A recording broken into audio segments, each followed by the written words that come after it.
estuviera mala, bueno, aunque estuviera bien el resultado, pero no tuviera la unidad, se los estaba haciendo válidos, pero en el examen no. Si no tiene unidades, no va a ser válido. Me voy a ir abajo de los planos que estábamos haciendo. ¿Sí se ve la pizarra? Sí. En el primer ejercicio del molibdeno teníamos el peso molecular, la densidad, nos dijeron que era BSC, entonces sabemos que tenía 2 átomos y bueno, todo el resto de los demás ya lo conocemos, el número de Avogadro. Entonces, para determinar la densidad ya conocemos la fórmula, pero lo que nos pedían ahí era el radio. Entonces, a partir de la fórmula que tenemos para calcular la densidad, despejábamos y nuestra A al cubo o nuestro volumen es igual al peso atómico del elemento por el número de átomos de la celda entre el número de Avogadro por la densidad. Maestra, no Sí. tengo ni la más mínima idea de dónde está. Veo rayones por todos lados, pero no sé dónde está. Estamos hasta abajo. Los planos que hicimos el día viernes. Si no los encuentro, me dice si me cambio de pizarra.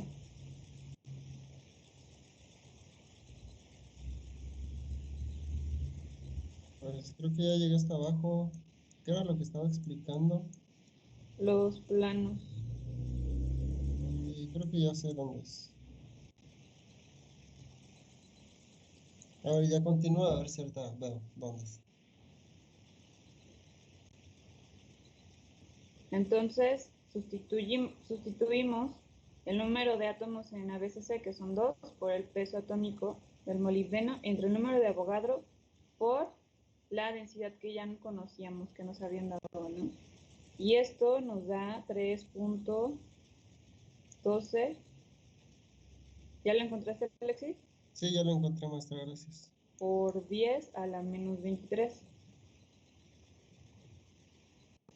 Esto, acuérdense que es el volumen. Entonces, para sacar A, teníamos que sacarle la raíz cúbica a este resultado. Ahí hay decimales más, decimales menos. Depende de cuántos hayan tomado. Si lo hicieron en la calculadora con todo y el resultado, pues es más exacto entre más decimales tomen, ¿no? Entonces ahí sí tenían variaciones que unos tenían 1.38, 1.36, 1.39, se los hice válido. Entonces tenemos para poder tener el parámetro reticular o cada uno de los lados de nuestro cubo, tendremos que sacarle la raíz cúbica al valor. Esto, recuerden, yo no lo puse aquí, pero hasta este punto estábamos en centímetros cúbicos, entonces si le sacamos el cubo, la raíz cúbica a esta magnitud, a este número, pues obviamente también a los centímetros. Entonces nos tendría que dar, me dio 3.14. Yo tomé muy poquitos números después del punto decimal, muy pocas decimales, entonces me dio ligeramente diferente. Dime, Gabriel. Maestro, voy a salir y entrar de nuevo porque no me carga la pizarra y no sé si sea como un error de la aplicación. Ok. Entonces aquí va el parámetro reticular, pero acuérdense que nos había pedido el radio. Entonces el radio en una estructura BCC es igual a raíz de 3 entre 4. Sustituyendo este valor pues, y multiplicando por la raíz cuadrada de 3 por 4, ahí nos da 1.36 por 10 a la menos 8 centímetros. Ay, quedó la Hay quien lo puso en Armstrong, también está bien, no hay problema, siempre y cuando indiquen, porque de hecho 1.36 por 10 a la menos 8, pues prácticamente es igual a 1.36 Armstrong. Este es el del 1. ¿Alguna duda?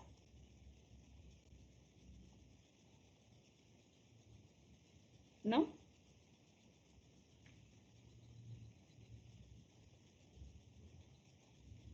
Me voy a ir me voy a ir al 2.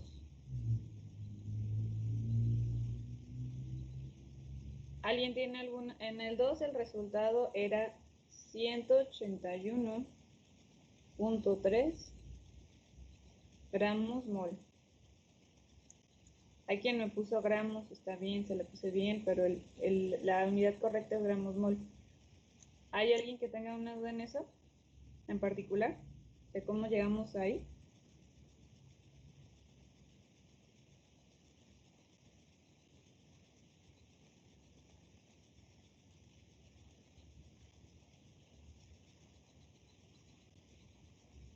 Maestra, a mí me dio 1.81, pero no supe por qué. No me quedó 181. 181, sí me acuerdo. Aquí, bueno, vamos a hacerlo, al fin que esos datos ya los tenemos. Voy a ir un poco más abajo. Teníamos los 3.31 Armstrong, se me hace que a lo mejor fue por esto, porque te faltó el... Acuérdense que los Armstrong son iguales a la menos 8, entonces prácticamente aquí sería 3.31 por 10 a la menos 8 centímetros. Este era nuestro parámetro reticular A. Teníamos la densidad de 16.6 gramos sobre centímetro cúbico. Y teníamos que era BCC, entonces tenía 2 átomos.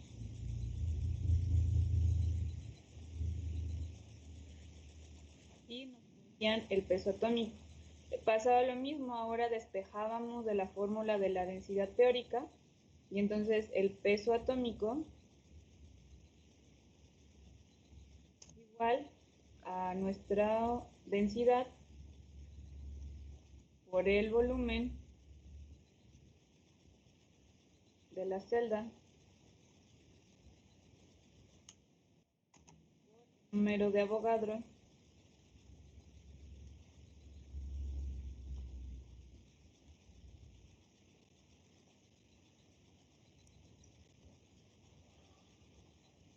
entre el número de átomos.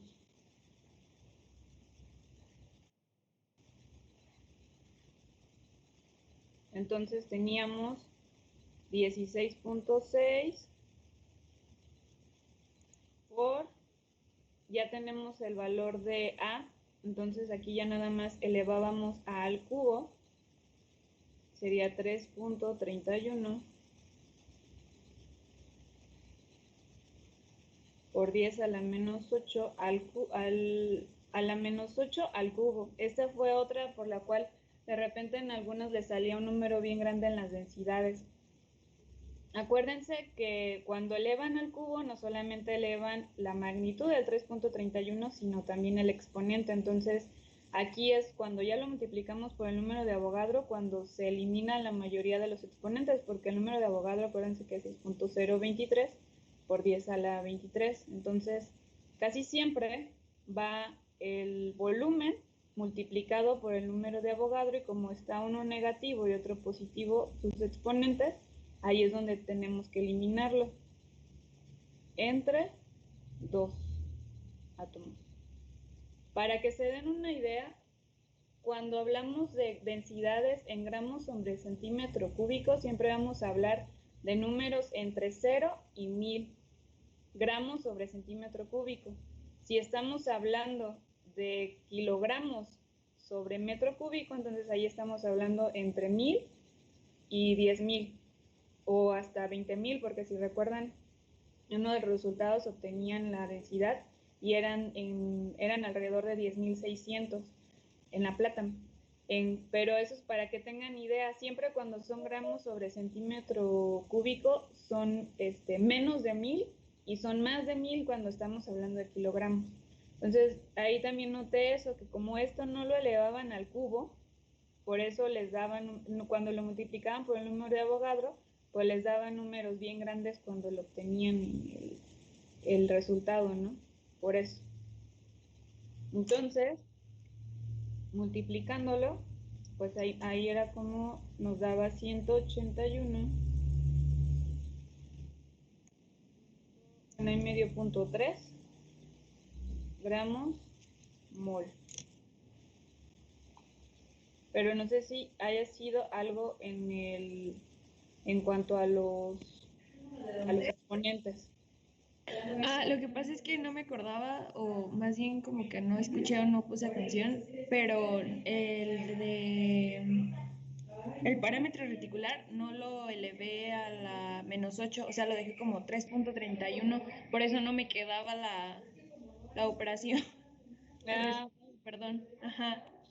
Bueno, sí, en cuando son Armstrong, siempre van a ser igual en centímetros. Y de hecho eso está más fácil porque no les puedo decir, casi siempre la densidad se da en gramos sobre centímetro cúbico, porque ahí el sistema internacional de hecho maneja la densidad como kilogramos sobre metro cúbico, porque acuérdense que en el sistema internacional siempre hablamos de kilogramos y de metros.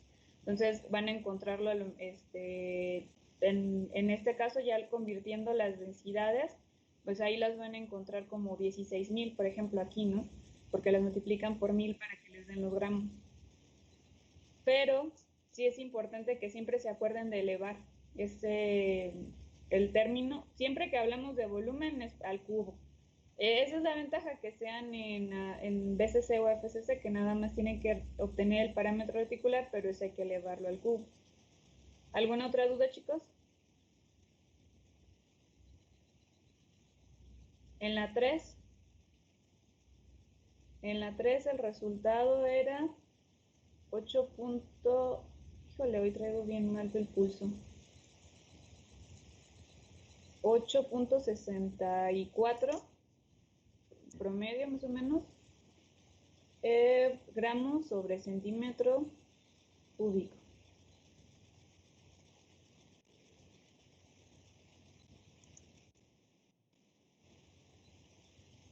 ¿Alguna duda? Miss, ese resultado sí me salió, pero ahí no lo pasé de angstroms a centímetros. Es que ahí tienes que pasarlo. Si lo conviertes, es como te da el valor. También había algunos que, por ejemplo, obtenían 8.64, pero lo multiplicaban por 10 a la 26, ¿no? Entonces, esas sí se las puse mal porque ahí lo importante es lo que les comento. No pueden encontrar una densidad por 10 a la -24 o a la 26 o parámetros reticulares tan elevados. O sea, si son parámetros como radios, como el parámetro reticular A, lo van a encontrar a la -8, -9, -10, si están hablando de metros a la -10, si están hablando de centímetros a la -8, o de Armstrong, si están hablando de nanómetros a la -9. Entonces ahí tienen que ponerle un poquito de sentido común para que vean si efectivamente el resultado que están obteniendo suena algo lógico. Y otro tip, la verdad chicos, yo no los estoy viendo, ustedes pueden revisarlo. Si tienen duda de que obtuvieron un dato bien o no, pues lo pueden revisar en internet. O sea, no hay problema si ustedes consultan, bueno, la maestra me preguntó cuál es la densidad de la plata y es verdad que sí estoy cerca o no, y entonces lo consultan. Al final, ustedes tenían que desarrollar todas las fórmulas para saber que efectivamente habían llegado a eso, ¿no? Pero si tienen dudas y si de hecho para comprobar si efectivamente están bien en el resultado, pues revísenlo. Pueden consultarlo, no hay problema. Porque esa es una de las cosas también que dicen, bueno, lo saqué así, pero ¿qué tan cerca estoy del resultado que realmente obtengo o de las densidades que se caracterizan? En el 4 El resultado era 7.18 gramos sobre centímetro cúbico. Y algo también similar, ¿no? Ahí la diferencia es que el radio atómico se los daba en nanómetros, pero eso solamente era cuestión de convertirlo a centímetros para que les dieran esto. Y de hecho, bueno, ahí podrían haberlo reportado en kilogramos sobre metro cúbico y no pasaba nada. ¿Hay alguna duda de esta? ¿Del 4?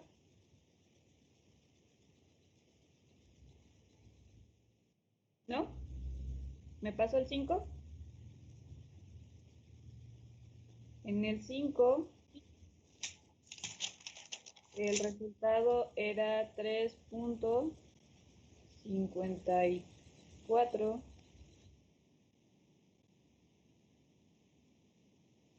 Armstrong.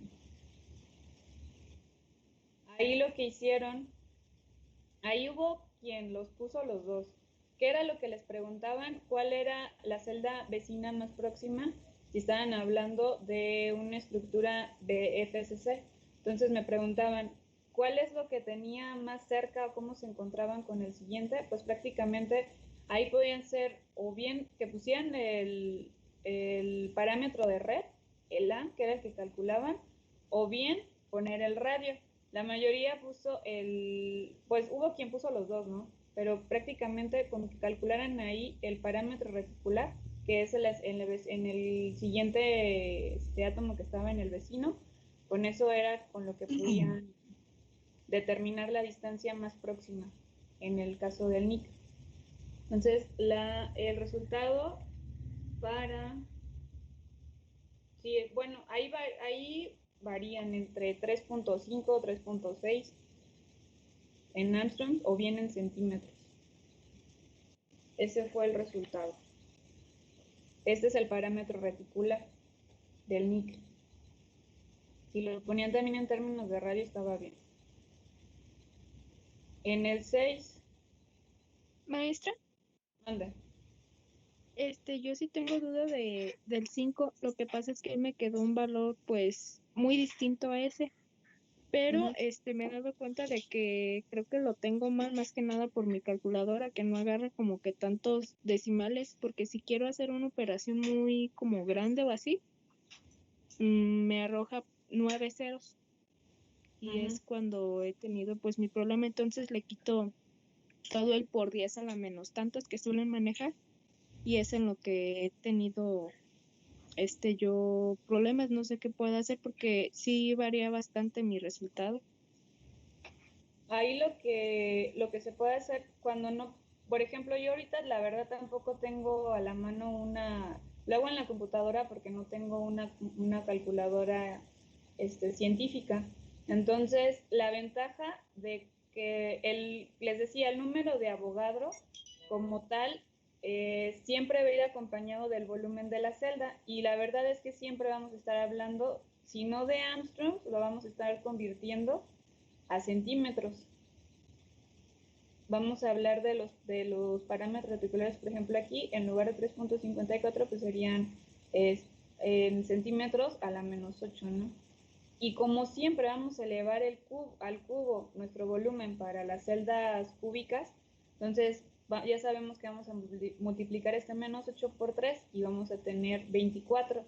Si este es negativo y el número de Avogadro tiene por 10 a la menos 23, entonces ahí ya prácticamente sabes que es a la menos 1, que es como de dividir entre 10 para quitarle un 0 a la operación, y así ya nada más multiplicas el 6.023 por el 3.54. No es necesario, si no tienen la calculadora a la mano, no es necesario poner todos los valores de los exponentes. Con que cuando lo elevan al cubo, sabes que les da menos 24, y a la 23, pero es normal, es positivo, a la 23, entonces ya ahí te quedaría por 10 a la menos 1, por la regla de los exponentes. Entonces ya nada más multiplicarías 3.54 por 6.023, es el número de Avogadro, y a la menos 1.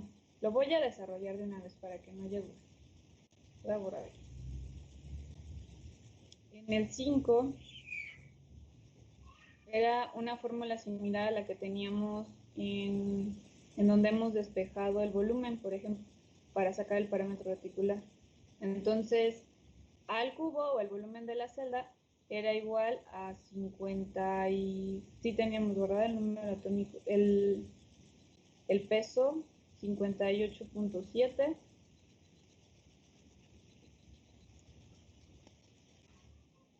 gramos mol.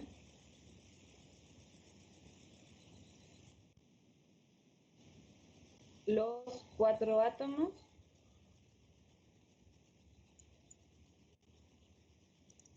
por ser FCC, y ahí lo dividíamos entre el número de Avogadro, y aquí es donde te digo, ya tienes el 23 positivo y tu parámetro reticular lo conocemos, no, cuál, a ver, déjame checar, creo que me confundí, el 5 era, no, si la distancia del níquel a 100 grados de densidad, temperatura 8.83. Ok, entonces teníamos 8.83 aquí.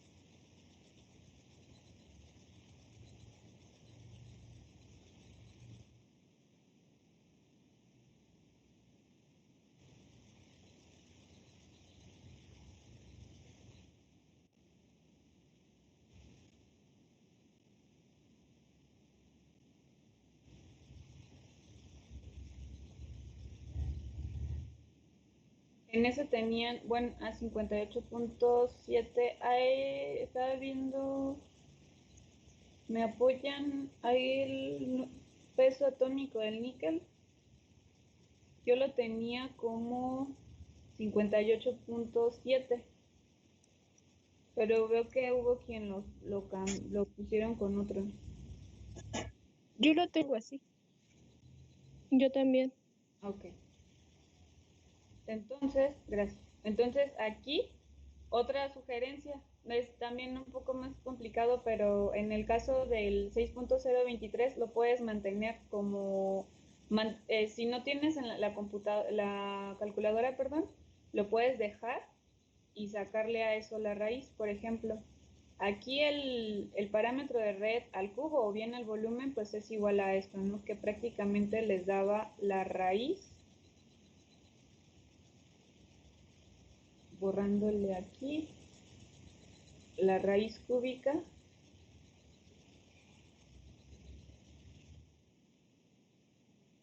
de este factor.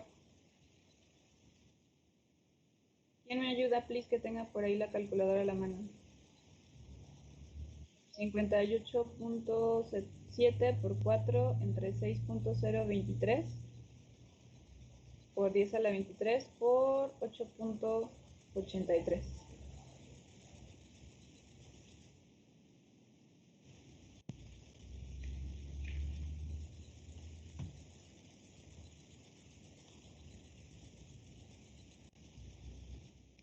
Yo tengo 4.46 por 10 a la menos 23. 4, ok.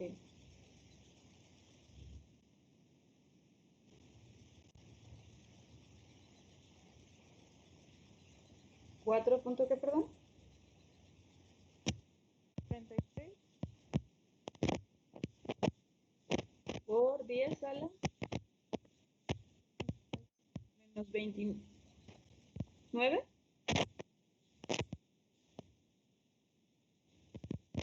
A mí aquí me dio 4.41 por 10 a la menos 23. Ok, gracias. Gracias, Denise. 4.41. A mí también. Igual aquí si era 4.1, 4.3, no hay problema. Y a esto es precisamente aquí todavía son metros, en este eran centímetros, ¿no? Centímetros Si no lo transformamos, centímetros cúbicos. Y estos hay que sacarle la raíz para poderlos convertir en el parámetro A. Y es aquí ya donde a mí me dio 3.61 por 10 a la menos 8 centímetros.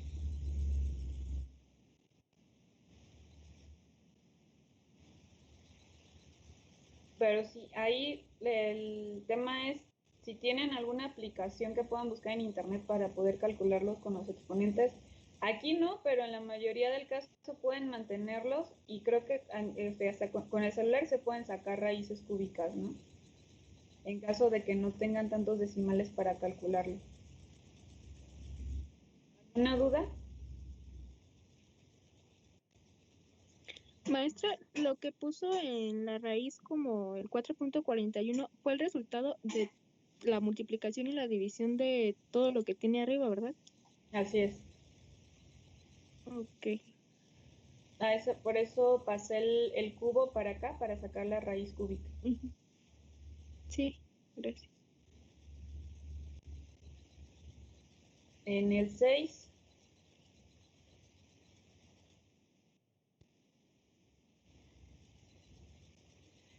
ahí, pues no les dije en qué unidades, pero la mayoría lo reportó en gramos sobre centímetro cúbico, entonces fue alrededor de 10.6 gramos sobre centímetro cúbico.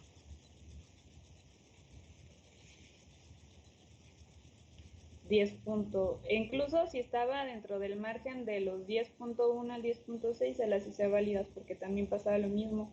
Dependiendo de los decimales, tomaba ese valor. Pero entre 10.1 y 10.6 era válido en gramos sobre centímetro cúbico o en kilogramos, 10.600 kilogramos sobre metro cúbico. Cualquiera de las dos que pusieran estaba bien.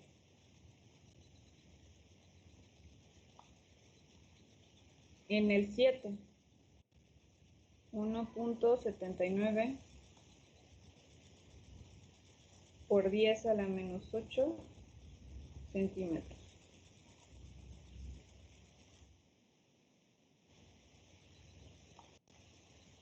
Este es el radio. El radio y el parámetro de red, pues la mitad prácticamente. Bueno, no es cierto. Ahí dependía de la fórmula que se obtuviera. Pero el radio 1.79 por 10 a la menos 8 y el parámetro de red 5.085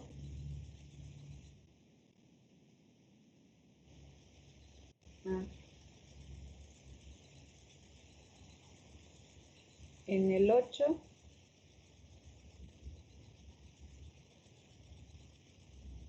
2.31 por 10 a la menos 8 centímetros. ¿Qué les preguntaba ahí? El parámetro de red. Este es el radio. Y el parámetro de red 5.33. Armstrong o por 10 a la menos 8 centímetros.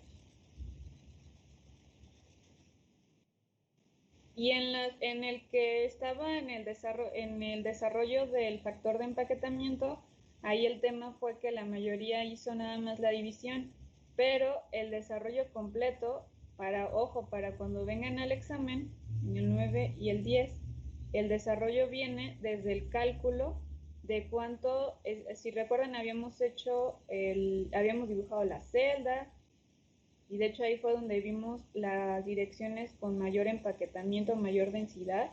Entonces calculamos, en el caso del BCC, Si recuerdan, tomamos los átomos, de aquí calculamos el valor de la dirección 111 y entonces de esto sacamos el triángulo así para calcularlo. Esto lo habíamos hecho en clase también, tanto para BCC y FCC, solamente era ponerlo de nuevo ahí y a partir de lo que les diera el valor de A en función del radio para cualquiera FCC o BCC, ese lo iban a sustituir en la fórmula. Sí se los hice válido algunos, pero nada más pusieron la fórmula general del factor de empaquetamiento, no nos sacaron los valores de A, pero sí hubo quien sí los determinó. El desarrollo completo es, al menos se los conté para los que, el punto completo para quienes lo desarrollaron desde la celda, ¿no? Para determinar el valor de A en función del radio. Para FCC, que había sido el del 9 y BCC para el 10. ¿Alguna duda?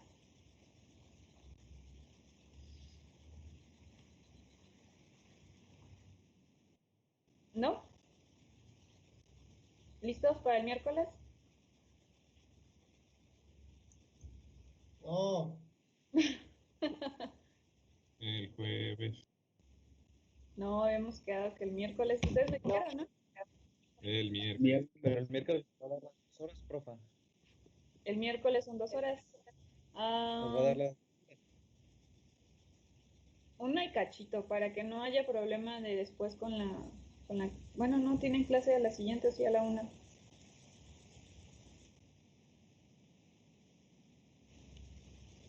O sí tienen. ¿El miércoles? El miércoles... Sí. Laboratorio, sí, ¿no? nosotros la A mitad. la 1. Ajá, sí tenemos laboratorio a la 1. Ok. Bueno, pues les conviene, tienen más tiempo. Entonces, si no hay dudas, seguros, porque ya vamos a pasar a la unidad 2. Ya se acabó mineralogía. Ahora vamos a Maestra, ver. yo nada más tenía la duda de saber si había compartido el documento que dijo que iba a ser como opcional para el repaso de los planos y direcciones, porque no lo encontré. No, una disculpa, se los paso hoy. Sí, se me había pasado. Ok, gracias. Sí, para que se los voy a incluir en los archivos de la unidad 1 para que hagan esos planos y los repasen. Sí, hoy se los paso. Sin falta. Déjenme lo anoto. Gracias. No nos deja un examen difícil, profa. Pues estos ejercicios eran para que se prepararan también. Lo malo es que es mucha teoría, ¿no? Sí va a estar pesado en ese aspecto, pero no pasa nada. Voy a compartirles el contenido de la unidad 2.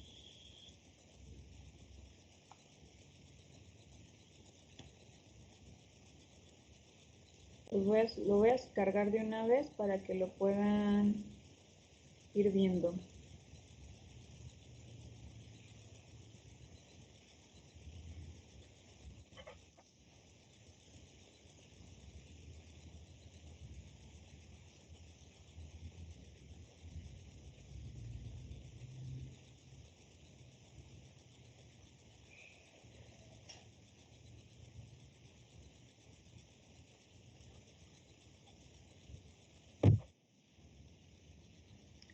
Bueno, terminamos la parte de la caracterización como tal, de cómo podemos conocer a través de su origen y su clasificación dependiendo del tipo de mineral que encontremos, su estructura cristalina para relacionarlo con su comportamiento mecánico y cosas así, ¿no? Pues ya como una caracterización como tal. Pero ¿para qué vimos todo eso previo a lo que nos interesa, ¿no? Está el billullo, donde vamos a meter el proceso como tal de la minería para poderlo extraer. En la unidad 2, lo que vamos a revisar en cuanto a la extracción de materiales metálicos y no metálicos tiene mucho que ver con la forma en la que los vamos a encontrar, dónde los podemos encontrar, y para eso también es muy importante la caracterización mineralógica, como lo veíamos hace un ratito, porque es precisamente cuando ustedes no tuvieran ni la menor idea de dónde se podrían encontrar un yacimiento y quisieran explotar algún tipo de mineral, ya hay, por ejemplo, mapas metalográficos donde los pueden decir, ¿no? Como los que veíamos al principio, los que vimos en la plática que dieron hace unas semanas. Pero también conocer el origen, como lo vieron, de las rocas, es una de las formas que nos ayudan a tener como una idea ya de dónde, pues dónde sí vale la pena a lo mejor invertirle para empezar a hacer todo un desarrollo, ¿no? Porque lo vamos a ver todo en esta unidad, todo lo que conlleva poner una mina va más allá de explotar, sino también de calcular qué tanto tiempo nos va a servir. Entonces, la unidad 2 está muy enfocada a la parte de la identificación de las minas, qué tipo de minas encontramos, cómo se echan, se pone en marcha y qué tipo de equipos vamos a utilizar para hacer la extracción de un mineral en una mina, dependiendo del tipo de mineral que sea y cómo se encuentre.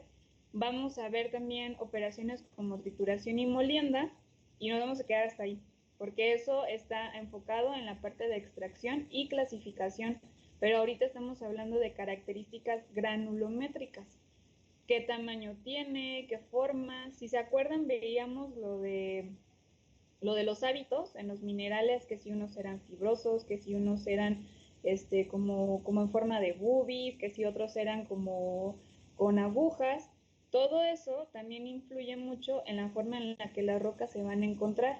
Y esas características y el tipo de superficie que tenga puede ayudar a que se triture o se muela mucho más fácil o mucho más difícil, sin dejar de tomar en cuenta en todo esto la ganga, porque también lo vamos a ver ahorita. Todo mineral va a tener material no deseado para nosotros, dependiendo de lo que estemos procesando, que también tenemos que buscar la forma de, o si no bien procesarlo, ver cómo económicamente le puede ser más útil a alguien más, ¿no? O sea, al final no es como, bueno, es la basurita y es la ganga, yo no la quiero, sino eso también tiene que tener un uso y tiene que convenirnos de estar lanzando todos estos procesos, ¿no? Porque la minería, así como alguien me preguntaba la semana pasada que si convenía dedicarse a la minería, porque decían que la mayoría de los que trabajaban en este tipo de cosas eran como que no tenían, ¿cómo decían? Que era como muy pesado, ¿no? O sea, no tenían como una calidad de vida muy buena. Y sí, trabajar en las minas sí es muy pesado, físicamente hablando, y representa también un estrés, pero precisamente como es lo que mueve mucho de las operaciones que se hacen en el país, pues también si a ustedes les interesa por la parte económica, pues es una muy buena opción. Pero bueno, quien pone al final todo el dinero y empieza a desarrollar todo un sistema o una empresa que se dedique a la extracción, tiene que tomar en cuenta que sí está haciéndolo en un lugar que definitivamente le va a ser rentable.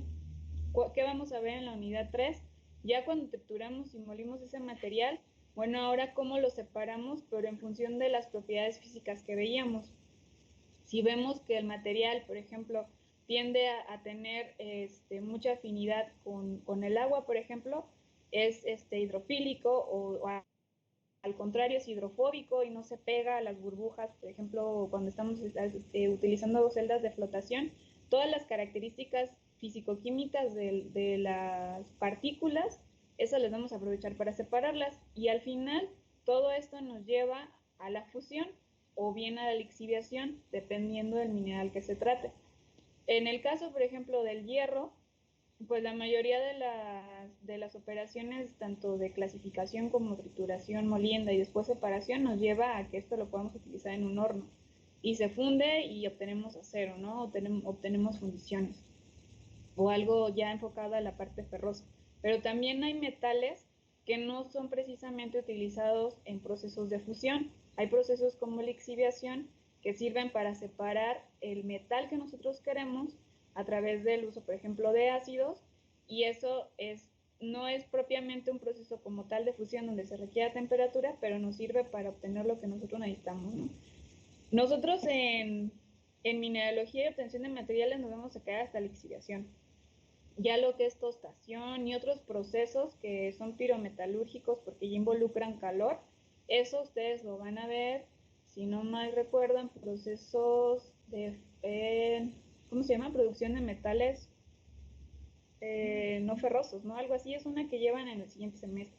Pero bueno, nosotros estamos enfocados en esta asignatura en que ustedes conozcan todas las operaciones que vienen antes para poder separar el mineral que nosotros queremos de la ganga que podemos no querer. Y por eso es necesario caracterizar al mineral. Por eso vimos qué tipo de estructuras cristalinas tienen típicamente, si son magnéticos, si son fluorescentes, si son fosforescentes, porque eso es lo que nos ayuda, esa caracterización previa nos ayuda para poder encontrar fácilmente los yacimientos o las vetas donde nosotros vamos a realizar la extracción. Podemos caracterizar el mineral en tres vertientes.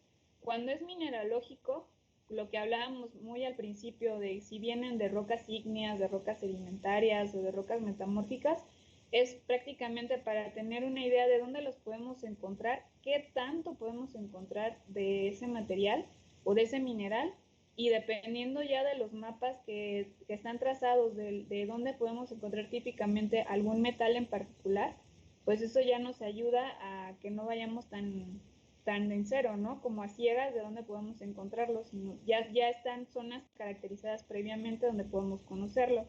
Ya una vez que identificamos donde podemos encontrar los minerales que nosotros queremos extraer, ahora tenemos que hacer un análisis granulométrico, una caracterización granulométrica, que lo que nos ayuda es a poder conocer qué tanto proceso o qué tanta energía vamos a necesitar para separar el mineral de la ganga, para separar lo deseado de lo indeseado, pero sobre todo para buscar la manera más económica de que esto a nosotros nos deje un beneficio, ¿no? Porque puedes decir, bueno, encontré un mineral en el cual yo quiero extraer, no sé, por ejemplo, platino, pero al momento de montar todo mi proceso desde la excavación, desde la identificación de las zonas, extraerlo, molerlo, triturarlo y todo lo que conlleva, pues a lo mejor cuando yo obtenga al final algo, van a ser 2 o 3 kilos de platino. De verdad, valió la pena toda la energía, el esfuerzo, y a eso súmenle la gente que tienen que contratar. Resulta que van a contratar ingenieros en materiales del TEC, ¿no? Entonces los tienen que llevar, no sé, a Sonora para que allá hagan el análisis. Tienen que también incluir gente que les vea, por ejemplo, la parte, no sé, financiera, económica de todo. Entonces todo eso involucra también un plan a largo plazo de qué tanto se va a requerir para llevar la inversión de esa mina, ¿no? O de esa planta ya de extracción. Entonces, un análisis granulométrico, lo vamos a ver más adelante, hay unas que se llaman una ley de corte y tonelaje que les dice cuántos gramos pueden obtener del total de una muestra que ustedes tomen, ¿no? Gramos por tonelada, por ejemplo. Eso se utiliza mucho en el oro o en los materiales nativos que tienen mucho valor. ¿Cuántos gramos por cada tonelada que procesan del mineral donde pueden encontrar este metal van ustedes a obtener para que valga la pena emprender todo un proceso o no de extracción y posteriormente de procesamiento, ¿no? Y esto nos enfocamos granulometría estrictamente en tamaños. Ahí no vemos si es un mineral que sea magnético o que sea fluorescente, ya no vemos características como tal, aquí ya vemos tamaños de partícula. Y en la caracterización del mineral, pues ahí sí, químico, ahí sí podemos hablar a lo mejor de componentes, ya hablamos más específicamente de composiciones químicas que nos interesan. ¿Qué tanto hay del metal? ¿Qué ley? ¿Qué tanto porcentaje del metal que nosotros queremos está contenido en ese mineral? ¿Qué tanta ganga? La ganga es, ya se los voy a definir porque bueno, ya lo he repetido en varias ocasiones para que quede un poco más claro. Prácticamente la ganga es el material no estéril, sino el material que ustedes no desean en el mineral que ustedes están explotando o están extrayendo de una mina. ¿Por qué no estéril? Porque estéril querría decir que no pueden sacar absolutamente nada.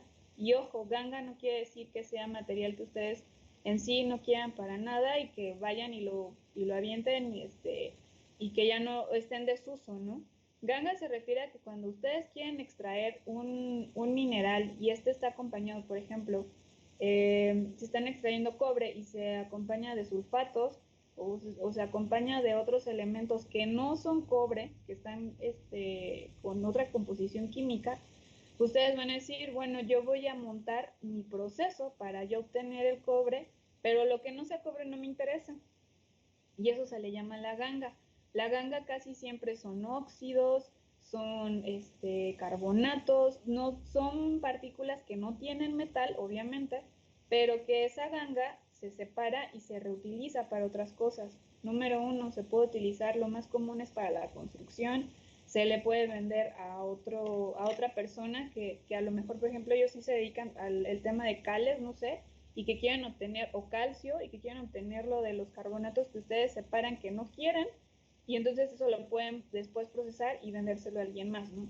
Entonces, por eso les digo, ganga no es lo que a lo mejor ustedes en ese momento no quieren, pero que le puede servir a alguien más, o bien ustedes pueden volver a reprocesar, porque también a veces ocurre que lo más común en los procesos es que extraen y lo procesan y lo procesan y lo procesan hasta que no queda ni un solo rastro de metal en la ganga que se separa al principio. Un ejemplo, en el caso de los separadores magnéticos, que se utilizan principalmente para todo lo que tenga hierro, van a separarlo, van a triturar y moler y después pasarlo por separadores magnéticos y probablemente al principio las partículas que son mucho más afines con los campos magnéticos o con los imanes se van a separar, pero a lo mejor va a haber otras que todavía no y necesiten un imán con mucha más capacidad. Entonces va a pasar por otros procesos posteriores hasta que no se obtenga todo lo que se pueda de ese mineral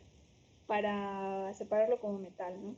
Entonces todo ese tipo de cosas les va a generar una ganga, que es el material que ustedes en ese momento pueden decir no quiero, pero como les digo, ese también se puede reprocesar o también se puede vender. Y los elementos contaminantes también son una parte bien importante, porque al final también estamos procesando minerales que contienen metales para lo que nosotros queremos obtener en algún momento para otra aplicación, pero no podemos dejar de lado que pueden venir acompañados por elementos como el arsénico, el bismuto, también incluso el mercurio, que en ciertas dosis puede ser muy contaminante, y todo el proceso como tal, y no solamente la parte de lo que tiene el mineral. Cuando lo vamos a ver en la unidad 3, la lixiviación, aunque es un proceso muy efectivo, también una de las cosas que tiene ácidos, entonces esos ácidos también pueden contaminar el ambiente, todo lo que esté alrededor de las tinas que utilizamos, por ejemplo, para lixiviar, y pues eso modifica las condiciones como el pH de lo que está, de la tierra que está alrededor, ¿no? Entonces, él puede influir en qué tantos elementos contaminantes tenemos y si nuestro proceso a lo mejor va a tener que ser regulado ya por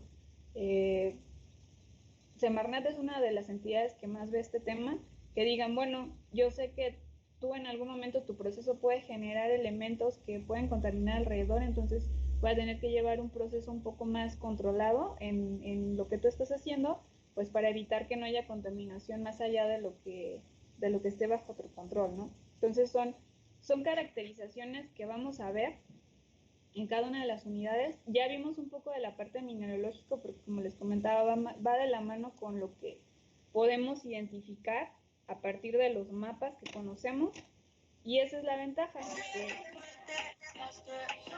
Silencio, chicos.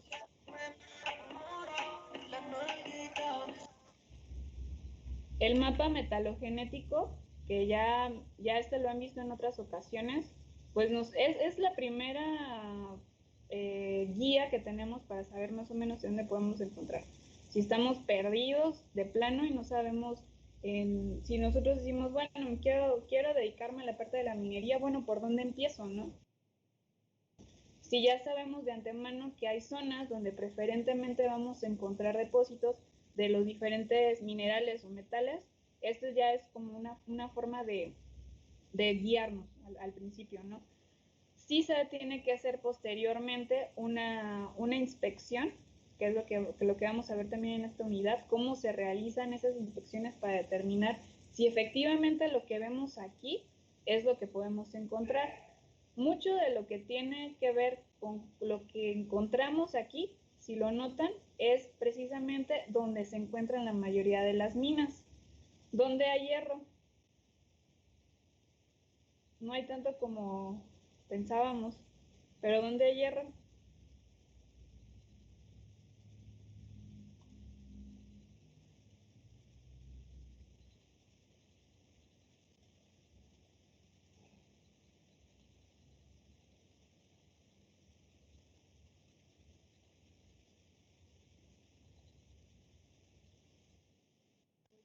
Voy a poner el que sigue.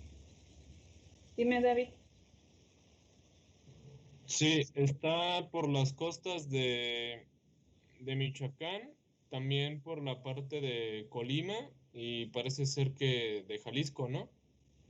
Sí, todo lo que es en si notan todo lo que es la placa de cocos, de hecho ahí cambié el mapa porque en el otro viene como muy general, pero si notan aquí ya viene por lo que platicábamos al principio, ¿no?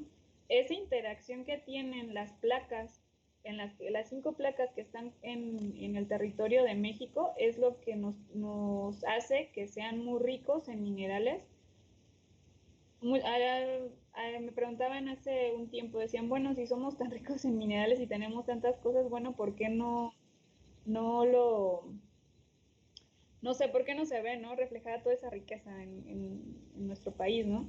Porque el problema de las cosas es que muchas de las empresas mineras pues ya son extranjeras también, de las que se dedican a esto.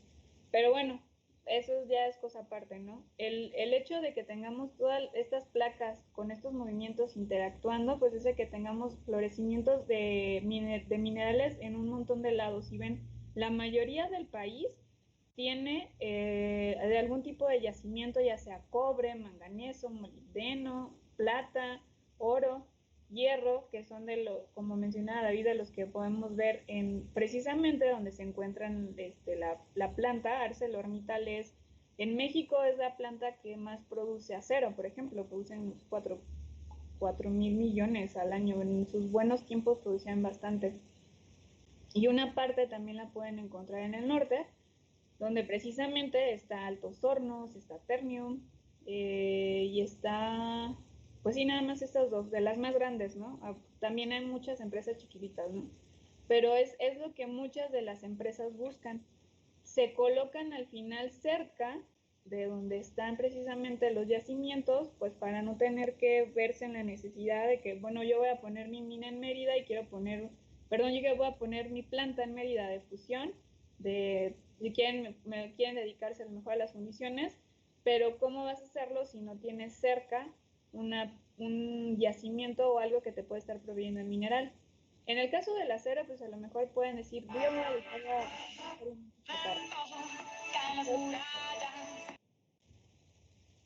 el, el tema aquí es que también, si ustedes están utilizando una planta en la cual necesitan, una planta me refiero de fundición o de un proceso más adelante, donde requieran minerales que van a encontrar en cualquiera de estas minas, necesitan estar cerca, porque también todo el tema del transporte representa dinero, representa algo importante en cuanto a lo que tienen que poner.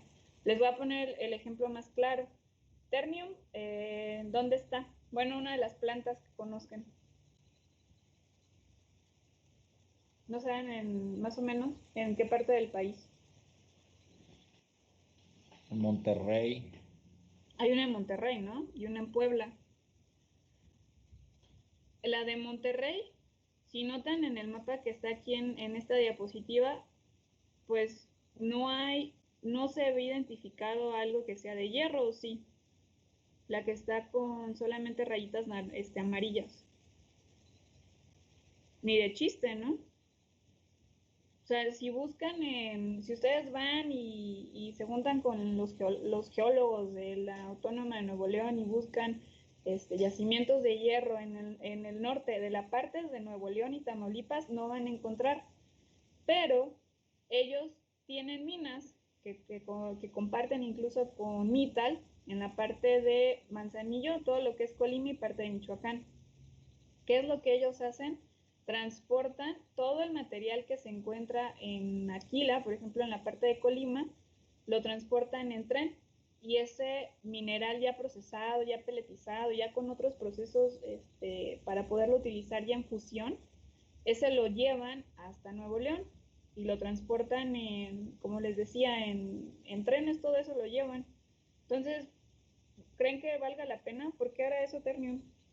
¿Por qué no pone una planta aquí cerquita para que nos vayamos a trabajar todos ahí? Ahí en Manzanillo, donde está la playa. Pero no hay permisos para abrir aquí una planta procesadora, ¿no?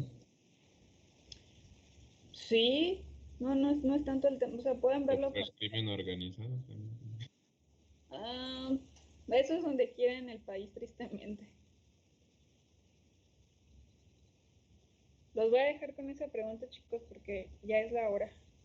Mañana me dicen, investíguenlo. ¿Alguna duda? ¿De alguna otra cosa?